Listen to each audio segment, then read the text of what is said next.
కొన్ని విషయాలను కూడా కానీ పరిస్థితులు అలా వచ్చినాయి, అంత దూరం వచ్చినాయి.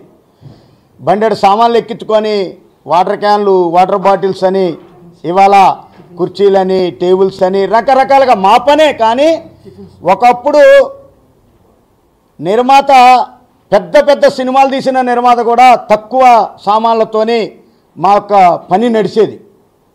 ఆ రోజు మా నిర్మాతలు కూడా మాకు చేదోడు వాదోడుగా ఉంటూ మాకు సహాయం చేసేవారు. రామానాయుడు గారు కావచ్చు, పెద్ద పెద్ద నిర్మాతలు చెప్పుకుంటూ పోతే చాలామంది ఉన్నారు మహానుభావులు. కానీ ఈరోజు మరి నిర్మాతకి మా గోడు పట్టట్లేదు, మా కష్టం ఎక్కువైపోయింది.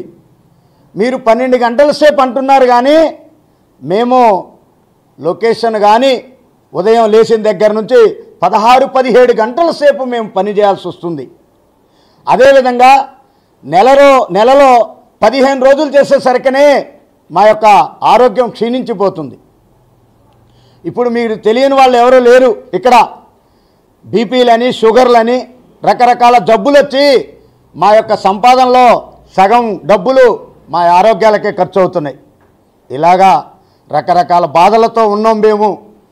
మరి ఇలాంటి ఎన్ని పరిస్థితులను కూడా ఇవాళ తట్టుకొని మీ ముందు ఇలా నిలబడగలుగుతున్నామంటే మీరు గతంలో ఇచ్చిన చేయూతనే. మరి ఇలా కొంతమంది మాట్లాడుతున్నారు వ్యక్తిగతంగా మాపై, మరి చాలామంది రకరకాల దూషణలు చేస్తున్నారు. మరి వారు ఎందుకు వ్యక్తిగతంగా ఎందుకు మాట్లాడుతున్నారో అర్థం కావట్లా. మీరే అన్నారు కార్మిక చట్టాల ప్రకారం వెళ్దామని. కార్మిక చట్టం అనేది అందరికీ తెలిసిందే. కార్మిక చట్టం అనేది ఎలా ఉంటుంది? ఒక రోజుకి 8 గంటలు పని చేస్తే కార్మికుడికి వేతనం ఇవ్వాలి. కానీ మాతోని మీరు 8 గంటలే పని చేయించుకుంటున్నారా? 12 గంటలు అని చెప్పి 13-14 గంటలు, మళ్ళీ మేము ఇల్లు చేరేసరికి 16 గంటల వరకు అవుతుంది. మరి ఈ సమయాన్ని బట్టి, మా కష్టాన్ని బట్టి మాకు వేతనం ఇవ్వమంటున్నాం. మీరు ఒక 3 సంవత్సరాలకు ఒకసారి వేతనాలపై చర్చలు జరుగుతూనే ఉన్నాయి. జరిగిన ప్రతిసారి కూడా మా యొక్క క్లాజుల్లో ఇక్కడ మీరు ప్రతిసారి 22-23 క్లాజులు పెడతారు. ఆ క్లాజుల్లో కొన్ని విధానాలను మీరే మార్చుకుంటూ వస్తున్నారు. మా యొక్క ఫెడరేషన్ కానీ, మా యొక్క యూనియన్లు నిబంధనలు కానీ, ఫెడరేషన్ యొక్క తీసుకున్న నిర్ణయాల ప్రకారం కూడా ఈరోజు ఛాంబర్ వారు వెళ్ళట్లేదు. ఛాంబర్ తీసుకున్న నిర్ణయానికే మేము కట్టుబడి పనిచేయాల్సి వస్తుంది. ఇక్కడ 26 క్లాజులు పెడితే దాంట్లో మొదటి క్లాజులోనే ఉంది మేము ఎవరితోనైనా పని చేయించుకుంటామని. అదేవిధంగా మళ్ళీ ఇప్పుడు కొత్త విధానాలకు తెరలేపారు. 9 గంటల నుంచి 9 గంటల వరకు పనిచేయాలని.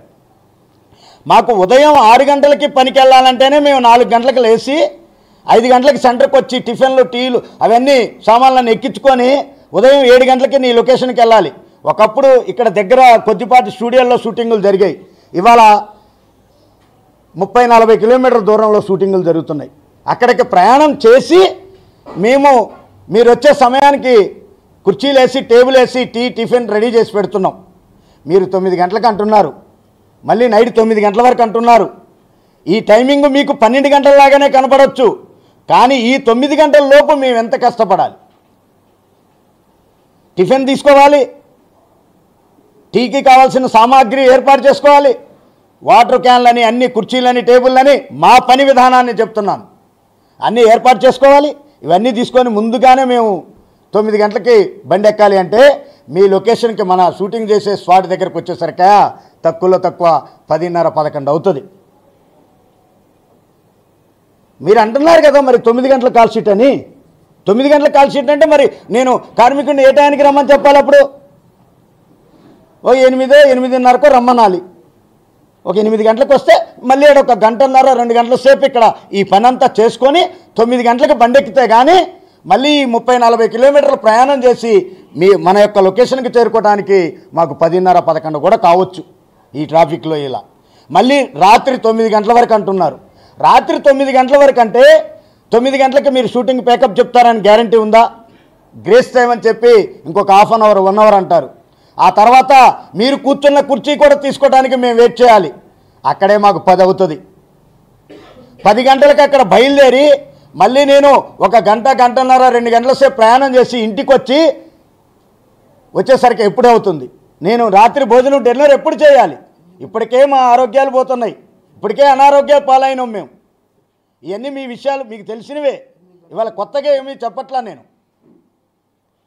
ఇవన్నీ దృష్టిలో పెట్టుకోండి. అదేవిధంగా మీరు కార్మిక చట్టం ప్రకారం వెళ్దాం, గవర్నమెంట్ వారి వేతనాల ప్రకారం వెళ్దాం అంటున్నారు. మేము సిద్ధమే.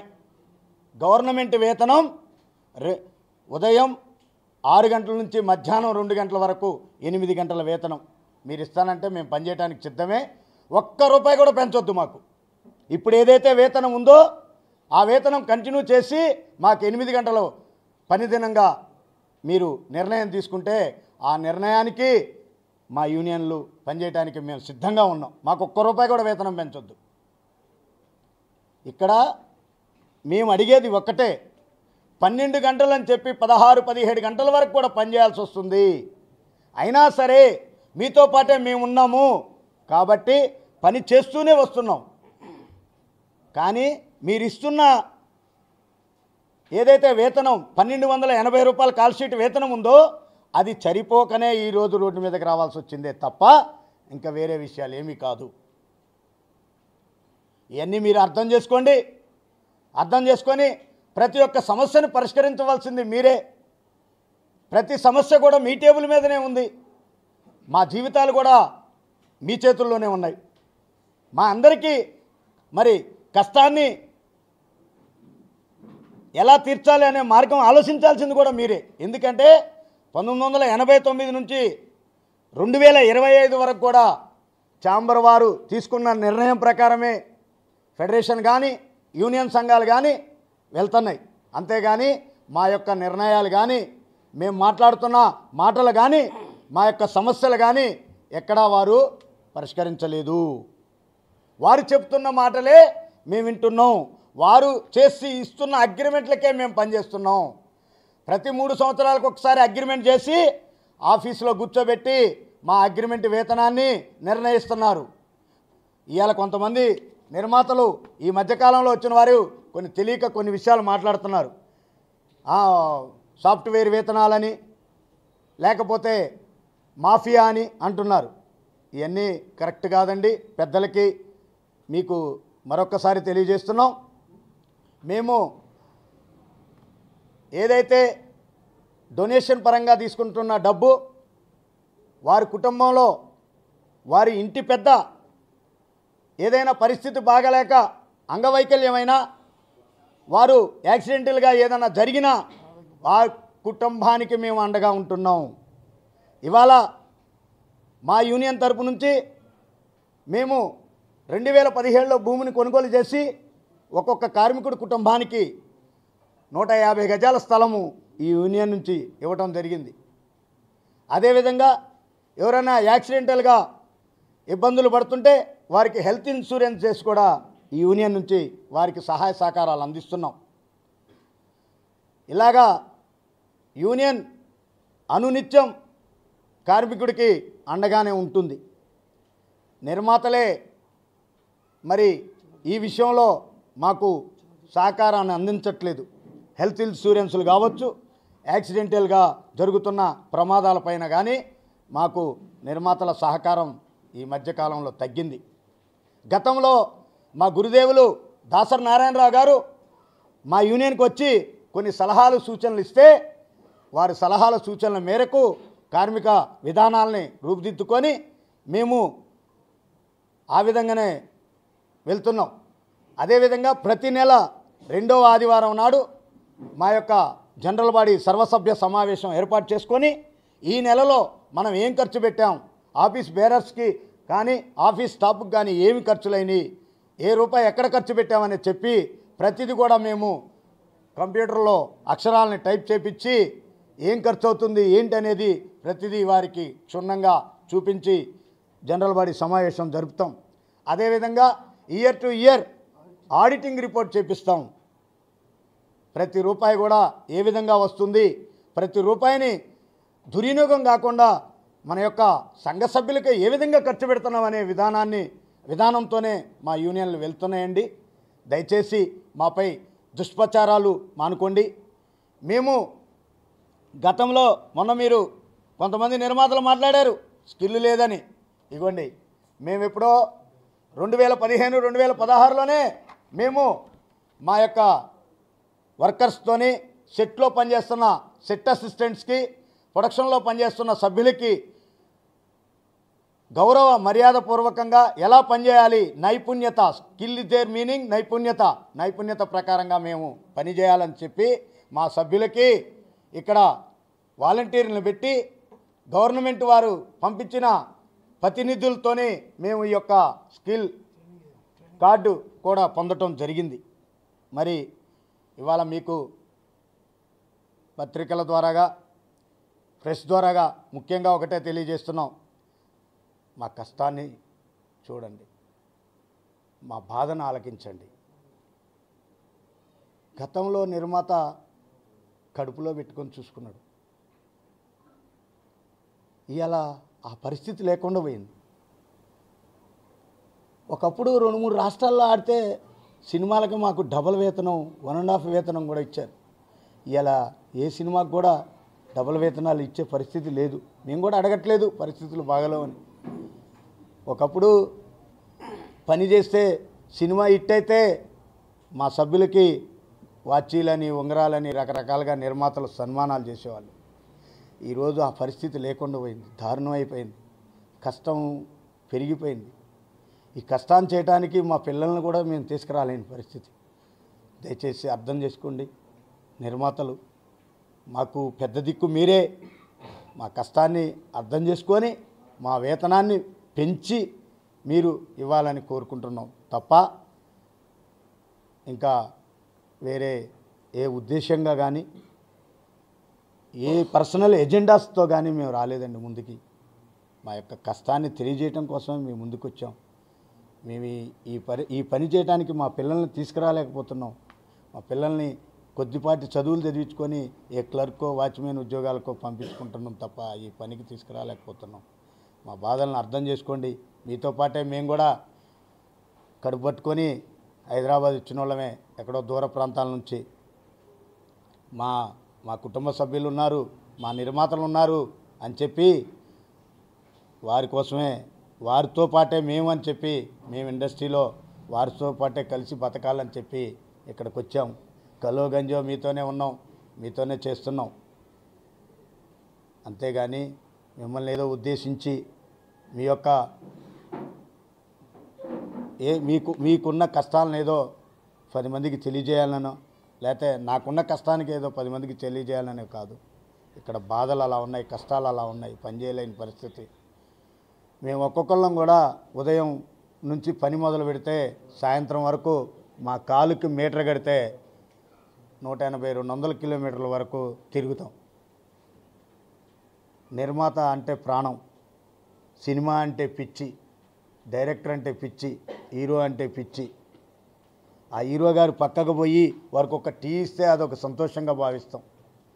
వారు తినకపోతే మేము బాధపడ్డ రోజులు ఎన్నో ఉన్నాయి. వారు ఇవాళ భోజనం చేయలేదు, బిజీగా ఉన్నారు. ఆ నిర్మాతకి మనం ఏదన్నా గిన్నెలో కప్పులో కలుపుపోయి ఒక సాంబార్ అన్నమో లేకపోతే పెరుగన్నమో ఇద్దామని తహతహలాడుతుంది మా హృదయం. అలాంటి హృదయాల్ని కొట్టుమిట్టాడే పరిస్థితికి తీసుకురాకండి. మీకోసం తప్పించే వాళ్ళం. మాకు మీరు ఇస్తున్న జీతం ఎంతున్నా సరే పనిచేసిన వాళ్ళం. ఈరోజు సరిపోవట్లేదు. హైదరాబాదులో అన్ని రేట్లు పెరిగినాయి కాబట్టి సరిపోవట్లేదు. రూమ్ రెంట్లు కావచ్చు, ఇంకోటి కావచ్చు. అదేవిధంగా కొత్త గవర్నమెంట్ వారు సహకారం అందిస్తున్నారు కాబట్టి ఇక్కడ బతుకుతున్నాం. రేషన్ కార్డులని, ఆరోగ్యశ్రీ అని ఇవాళ ఉన్న ప్రభుత్వం రేవంత్ రెడ్డి గారు కూడా మా కష్టాలను తెలుసుకొని మా పిల్లలు స్కూల్కి వెళ్తుంటే ఫ్రీ బస్సులు, మాకు నెల మీద ఒక 1500 రూపాయలు స్కూల్ బస్ ఫీజు తగ్గింది. అదేవిధంగా రేషన్ బియ్యం, సన్న బియ్యం ఇస్తున్నారు ఇవాళ గవర్నమెంట్ వారు. ఆ బియ్యం తెచ్చుకొని ఎప్పుడు రేషన్ షాప్ తీస్తాడా ఆ బియ్యం తెచ్చుకొని తిందామని బతికే కుటుంబాలు మాయి. ఇవాళ గవర్నమెంట్ సహకారంతోనే మేము హైదరాబాద్లో కూడా ఉండగలుగుతున్నాం. రేవంత్ రెడ్డి గారు కూడా మాకు చాలా సహకారంగా ఉన్నారు. మా మంత్రివర్యులు కోమటిరెడ్డి గారు కూడా మాకు సహాయ సహకారాలు అందించడానికి ముందుగా ఉన్నారు. దయచేసి మా యొక్క కష్టాలను అర్థం చేసుకొని, మా పరిస్థితులను అర్థం చేసుకొని, మా వేతనాలను పెంచి మమ్మల్ని విధుల్లోకి తీసుకోవాలని కోరుకుంటున్నాం. అదేవిధంగా ఒకప్పుడు దాసనారాయణరావు గారు ఉండేవారు. ప్రతి సమస్యని కార్మికుడికి సమస్య వచ్చిందని వారి ఇంటి డోరు కొడితే వారు మా సమస్యలను పరిష్కరించేవారు. ఈరోజు మరి పెద్దలు సినిమా ఇండస్ట్రీనే శాసించే అంత శక్తి కలిగిన వారు కూడా ఇవాళ ఇండస్ట్రీలో ఉన్నారు. చిరంజీవి గారు కానీ, బాలయ్య బాబు గారు కానీ, అదేవిధంగా మోహన్ బాబు గారు కానీ, మరి వీరికి మా గోడు తెలియజేసుకోవాలనే ప్రయత్నం చేస్తున్నాం. వారికి అన్నీ తెలుసు. చిరంజీవి గారికి అన్ని కష్ట నష్టాల గురించి అన్నీ తెలుసు. చిరంజీవి గారు కూడా మా యొక్క సమస్యలు అర్థం చేసుకొని, మా యొక్క పరిస్థితులను అర్థం చేసుకొని మాకు వేతనాలు పెంచిచ్చే విషయంలో చిరంజీవి గారు కానీ, బాలయ్య బాబు గారు కానీ మా యొక్క సమస్యలను పరిష్కరించాలని చొరవ తీసుకొని మా యొక్క సమస్యలను పరిష్కరించాలని మీకు తెలియజేస్తున్నాం. మీరు కలమ్మ తల్లి ముద్దు బిడ్డలు.